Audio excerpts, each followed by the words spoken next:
Hello everyone, Pineapple here with the next part of the Dark Gallifrey line, Missy Part 2, continued by Roshana Patel. Last time was alright. I liked the setting and characters they were setting up, but by the end felt underwhelmed. And while Missy was good, she could have had a bit more focus in her own story, but Part 2 manages to exceed expectations. Building on the setting foundations well, and not only creating a nice idea for the story, but both Missy and the incoming Doctor work perfectly off of each other, culminating in a devastating end, and the story allowing it to happen with little consequence. First of all, we have Missy herself. Now, there were one or two small moments I think she was a bit much, but most of the performance was really compelling, especially in the palpable chemistry with the Doctor, but a lot of her jokes and moments work quite well, and the balance between her pure evil and edging towards her Series 10 arc of morality and how her twisted view affects the Doctor were handled greatly.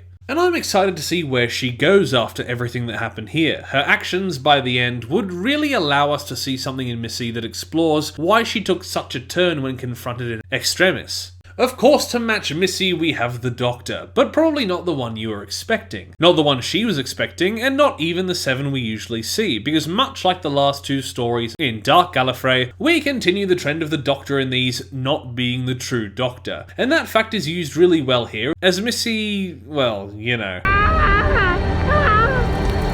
Yikes. Beyond that, this Doctor being the one to confront Missy not only allows the great actors to play off each other, them having met each other in a previous audio story, but Seven's grey morality along with Missy's perspective mesh greatly, especially on Opus Thule and the planet's unique placement that we'll touch on later. Slyboots, or Mortimer, and I'm less and less sure that he has anything to do with the monk, returns, reprised by Jonathan Case. And while I liked him for his eccentricities last episode, here he really gets a ton of extra layers to explore as he is put in his own past, and disregards Missy's warnings about meddling with time. But hey, it's not like that matters in the end. But even with the plot's caveats, the way they go about exploring the way his actions affect not only him, but his dead family and Scratch were really interesting. And I'd like to see what's next for him if he comes back in the final part. Sure, he worked well as Missy's pseudo-companion for a bit, but he is left in a really interesting position that could be interestingly explored. Thanks to time travel, Bruce Alexander comes back as Scratch, years before being blown up by the Queen, but a lot of his traits still present. He's just about as good as he was in the last part. Sure, he is a little frustrating to listen to here, as just like in the first part, he sticks to one argument and repeats it over and over to death. Not literally this time, but by the end his character breaks free of that little curse, and while not the Scratch that got to know Slyboots, he is a nice fatherly presence in the end. The acting is great, but I'm still a little underwhelmed with him. Voltaire returns, the first casualty in the story, played by Amarjit Doo again, and he was as nice as he was the last time. I don't really have anything more to say other than he was performed well. This story really focuses on Slyboots and the Time Lords more. Paxi Vernon plays the past version of the Queen, the Princess, and while very similar to her future counterpart, she is much more likeable here, if a bit bitchy, as instead of firing on her own people,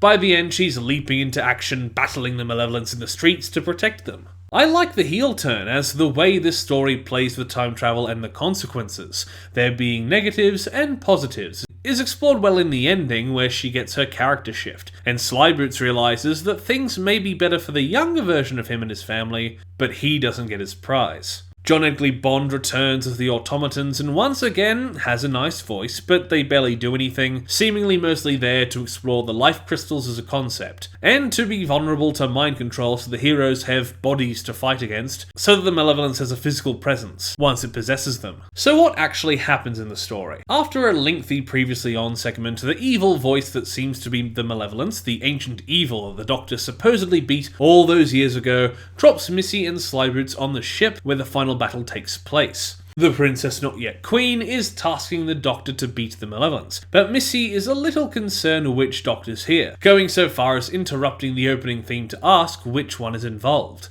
But bursting into the room, she finds one of the sexy ones, as she calls them, Seven. There's a lot of impact and import put on the whole not crossing the time wall thing, but over the story, she and the Doctor realise that Opus Thule is exempt from the web of time. Slyboots won't fade if he changes history, as he wants to do when he realises the ship is the one that destroyed his home, and that should a Time Lord regenerate, without a connection to the vortex, they'll succumb. But luckily, since time isn't rewritten, a version of Seven already left, as said in the play at the beginning of part 1. So his burning to death at the end of the story, as shown before, doesn't mean diddly squat for the universe, as thanks to Missy's creation of timelines, Seven both dies and escapes. Missy is locked up, and after a lot of really good verbal sparring, seriously, they have great chemistry. And your accomplice, didn't he call you Missy? Yes? Short for mistress, I imagine. After all, if you're a woman, you can hardly keep calling yourself... What are you doing? Let go of my cheek. I'm removing your mask. Oh, you've done some ridiculous disguises in your time. French knight, alien sorcerer, but really, a Victorian nanny? He realizes she is the master and refuses to let her help as he goes on his way, trying to stop the malevolence as it takes control of an automaton. The life crystals shown in the crown last episode being what powers each automaton, and specks of it in the planet's coal, allowing for physics-defying transportation. The way they set up the mystery and answer it here is pretty satisfying, as it wasn't a big thing last time, just passing remarks from Missy, that things work differently. Eventually, Seven starts enacting his plan that defeated the malevolence the first time around, but only because Missy told him to do it, which starts more events spiraling out of control, as now, feeling slighted by him, Missy helps Slyboots turn the ship and save the village. By the end, Voltaire dies, and the malevolence keeps on killing, the Queen surviving the ship crashing and taking to the streets, fighting the automatons to defend her people. Meanwhile, Slyboots has a heartbreaking scene where he meets his younger self, realizing that he will never get the fruits of his labor, only able to console himself in realizing that another version of him will grow up happy and safe with his family, while he has no home to go to. And he sees the malevolence attacking with the younger but filled-in version of Scratch that they met on the ship. The story ends proper with Missy and Seven. She accuses him of being, in the end, responsible for the Time War, matching the moral battle they've been having, and Seven is the perfect incarnation for that, with all his big-picture thinking and game playing. But do you really think that means your hands are clean, given you'd already been on a covert mission to avert the Daleks' very creation? Did you think he'd hesitate, or that afterwards they wouldn't retaliate? Retaliation is a possibility. It's a certainty. I survived it.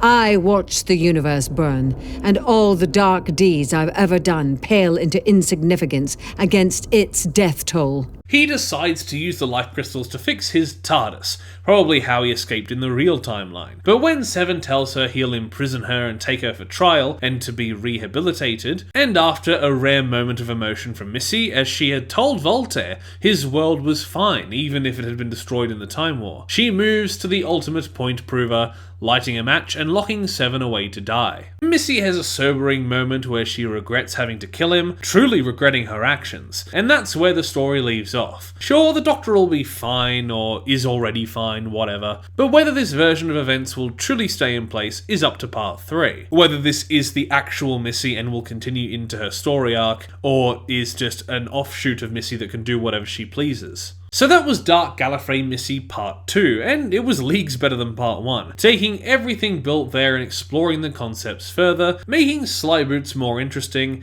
and of course, pitting Missy and Seven against each other. Not only great for the actors who share a great chemistry, but also these two specific incarnations with their feelings and moral stances. It's not perfect. Once again, Scratch, while performed well, isn't the best in the story, and the automatons failed to be characterized as individuals, even if they set up the life crystals and sort of background consciousness to Opus Tooley well, which I'm just realizing I didn't talk about before, but to be honest, that is probably the best way to talk about it. So with many ups and few downs, I'll put this part, Dark Gallifrey Missy 2, at a 9 out of 10, but not perfect. But it interested and entertained me enough to give such a high score. But if you aren't as into Missy's antics as I am, like I said, she can get a bit much, I would recommend it as an 8 out of 10 for a general audience. Thank you everybody for watching my review of Dark Gallifrey Missy Part 2. I'm excited for Part 3, and I'm just hoping it won't be as as Part 1 was. But considering the Doctor's not here anymore, I don't think it'll be as high as Part 2. So please like the video if you liked it, comment down below if you wish, consider subscribing to the channel, and if you do, ring the notification bell so that you're told every single time that I make an upload. Once again, thank you for watching, and I will see you in the next review. Bye! Toast. a little piece of toast. Because there's so much to choose from. There's brown bread, white bread, all sorts of wholemeal bread. It comes in funny packages with writing on the side.